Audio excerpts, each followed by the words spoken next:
Being that it's football season, I figured that we would kick off a new project. See what I did there? Football season, kickoff. Oh, come on.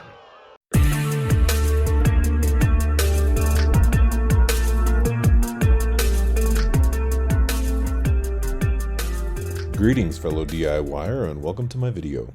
This is a 393 Windsor. Well, this is parts of a 393 Windsor. Now, obviously, I'm missing a head. I'm missing a camshaft. I'm missing bearings. There's no intake manifold. There's lots of parts that aren't on this table.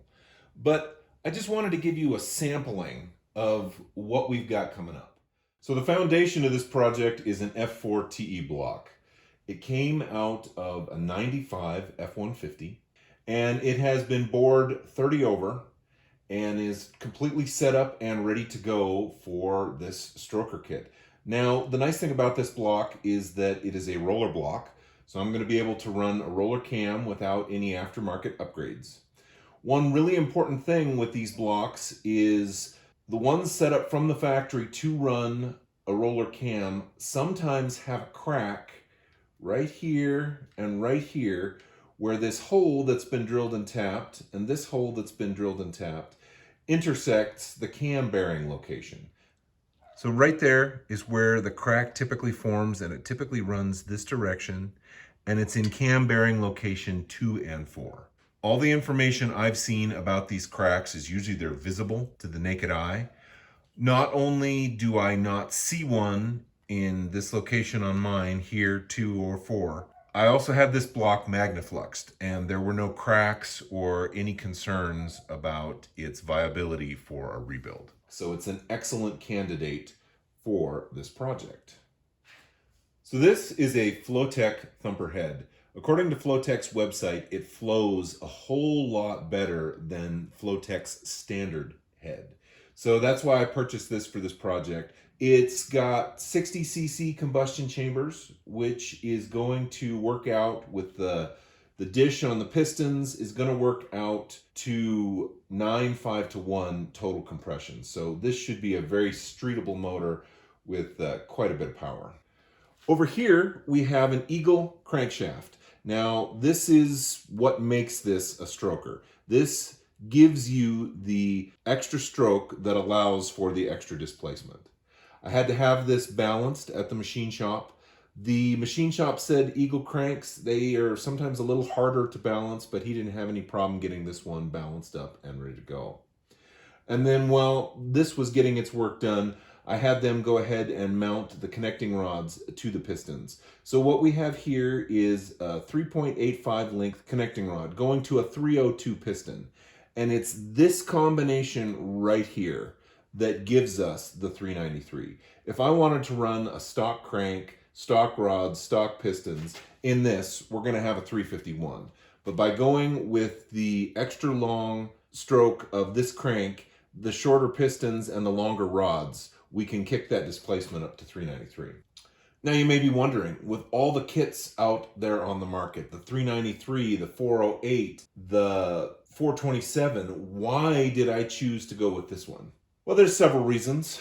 One, this is going in my 62 Ford Galaxy, and a 390 was a common motor in the Galaxy. So I'm going to put this in and probably install 390 badging on my Galaxy. I know it's a little bit of a stretch, and I'm not a keep it all original kind of guy, but what's 3 cubic inches? I think I can personally be okay with this motor being 3 cubic inches bigger than what the badging on the car says.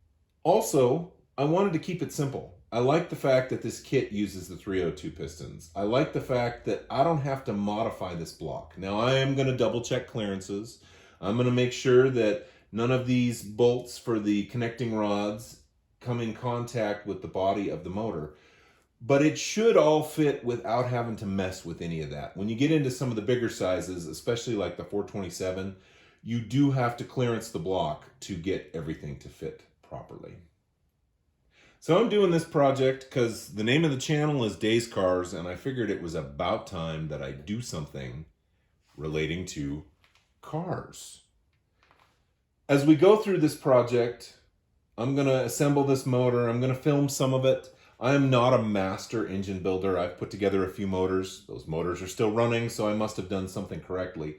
But I don't know all the tips and tricks. I just know the basics of what I need to know to get this together.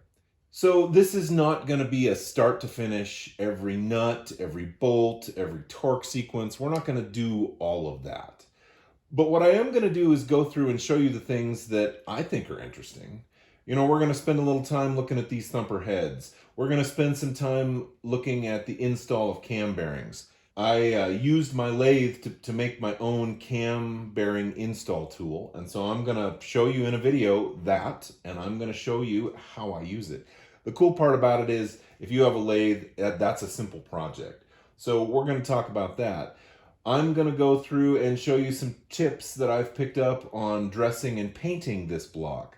There are lots of things that we could go over, and you know, this could be 5 or 10 videos long, this whole series. But to some degree, I'm going to leave that up to you. Please feel free to comment down in the comment section of exactly what you would like to see. At this point, I have 3 or 4 videos planned, but I am open to just about anything relating to this project. So if there's something you'd like to see, make sure you hit like and subscribe so you can see it when it comes. And then comment down below and say, yes, show me this part of the build, and I will do my best. If you like what you've seen, please click like. If you'd like to see more, please subscribe. Thanks for watching.